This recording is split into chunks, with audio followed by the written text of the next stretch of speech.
నాకైతే ఐడియా లేదు. కానీ ఇంకో విషయాన్ని కూడా మీకు చెప్తున్నాను.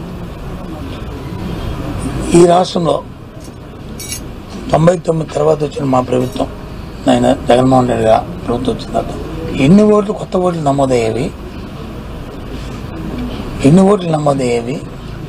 ఓట్లని డూప్లికేషన్ ఉన్నాయి, ఎన్ని ఓట్లు వచ్చి నువ్వు చెప్పిన భాషలో ఆ భాషలో దొంగ ఓట్లు నేను భాష వాడుతున్నావో ఆ ఓట్లు ఎన్ని ఉన్నాయి ఒకసారి పరిశీలన చేయమండి. ఎలక్షన్ కమిషన్ డిమాండ్ చేయమండి.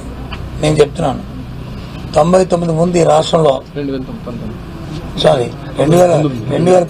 ఈ రాష్ట్రంలో కరెక్షన్ 99 కాదు 2019 మా ప్రభుత్వ అధికారంలో రాకముందు ఈ రాష్ట్రంలో జగన్మోహన్ రెడ్డి ముఖ్యమంత్రి అవ్వకముందు ఈ రాష్ట్రంలో సుమారు 52 లక్షల ఓట్లు డూప్లికేషన్ ఓట్లు ఉన్నాయి.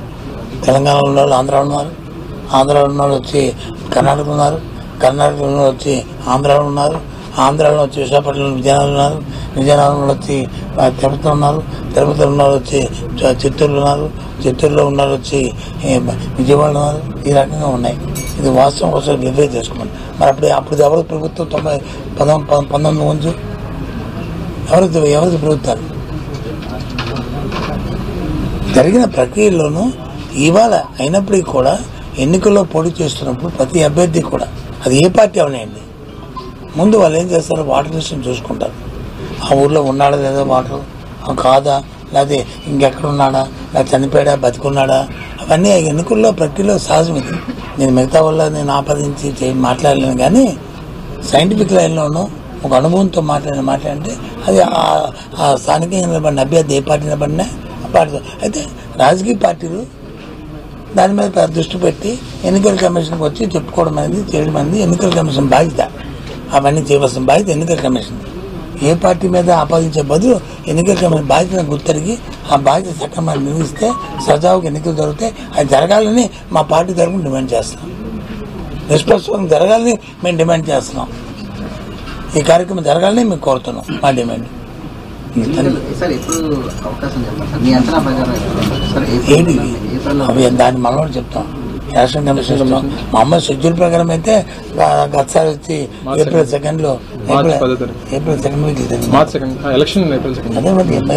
జరిగింది. మార్చిలో నోటిఫికేషన్ వచ్చింది. ఉంటుంది అనుకుంటున్నాము. ఎలక్షన్ కమిషన్ వాళ్ళ తాలూకా అవసరం బట్టి సౌలభ్యం బట్టి చేస్తాయి.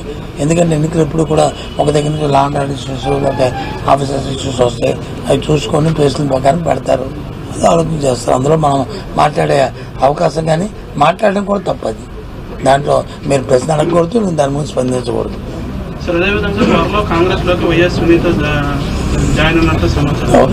ఎవరైనా ఏ పార్టీకి వెళ్ళొచ్చు, తప్పే ఉంది. ప్రజాస్వామ్యం ఇది. దీనికి బార్ ఉందా, గీత ఉందా, పునఃస్థాపక కామం ఉందా, లేదా ఎవరిష్టం అది. అధికారం చేపట్టిన 4 రోజులకే పక్క రాష్ట్ర సీఎం దావోస్కి వెళ్ళి పెట్టుబడులు తీసుకుంటున్నారు. రాష్ట్ర ముఖ్యమంత్రి సంక్రాంతి సంబరాలు చేసుకుంటారు తప్ప పెట్టుబడులు తీసుకురావడం ప్రతిపక్షాలు ఆరోపిస్తున్నారు. ప్రతిపక్షాల ఆరోపణకి ఆరోపణలు తెల్లవారేస్తే ఆరోపణలు కాకపోతే ఏం చెప్తారేంటి, పేపర్లో రాసేస్తే అయిపోద్దా? వెయిట్ అండ్ సీ ఎందుకు గాబరా పడిపోవడం. ముఖ్యంగా ఇవాళ ఒక్క విషయం చెప్తున్నాను. మనం మాట్లాడుతుంది ఎక్కడ, విశాఖపట్నం నుంచి, విశాఖపట్నం హెడ్ క్వార్టర్స్ నుంచి మనం అందరం కూడా మాట్లాడుతున్నాం. అవునా కదా? అవును. విశాఖపట్నంలో ఏ ఒక్క ప్రాజెక్ట్ అయినా వచ్చిందంటే అది మాజీ ముఖ్యమంత్రి మన వైఎస్ రాజశేఖర రెడ్డి హయాంలోనూ లేకపోతే జగన్మోహన్ రెడ్డి హయాంలో. కాదు మా హయాంలో వచ్చిందని చెప్పండి. పెద్ద ఛాలెంజ్ చేస్తాం. Sorry I withdraw my word చెప్తున్నాను. నేను ఎప్పుడు ఛాలెంజ్ మాట్లాడను. చెప్తాను, చెప్పనండి. సోకాళ్ళ నాయకులు ఉన్నారు కదా వైజాగ్లో, చెప్పండి.